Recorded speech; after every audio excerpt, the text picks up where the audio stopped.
Now that you've had a chance to think about your own circumstances and hear about some other people's circumstances, I want to share with you just a couple of quick stories.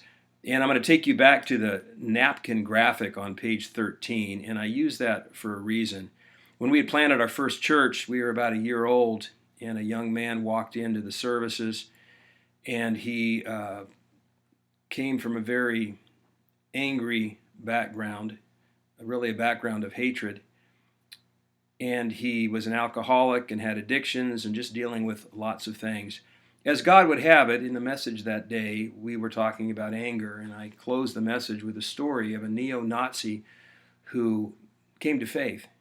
A man who persecuted Jewish people and just hated, comes to faith in Jesus, and he goes back and apologizes to the people that he persecuted and learns to love. God changed his heart. Well, this young man heard that, and that day, back in 1992, he gave his life to the Lord. I got with him a couple of weeks later. We went and had lunch, and in tears, he told me that he'd come to faith in Jesus, and we were just overjoyed with that. But then he also, through the tears, expressed that he felt he had wasted his life up to that point in time. So we started to talk, and we talked about God's grace, and I pulled out a napkin.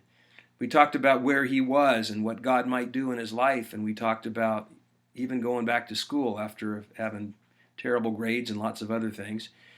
We made out a plan, basically, and before him and before the Lord. Well, years later, when I transitioned and handed off that church, this young man had actually gone out on one of our church plants, and he came to our sending service when we left that church, and he brought the napkin. And he talked about how God had worked to change his life. He went on to become the teacher of the year in Orange County. He went out on our second church plant, and he's still there serving as a youth pastor while also working full-time as a teacher in Orange County.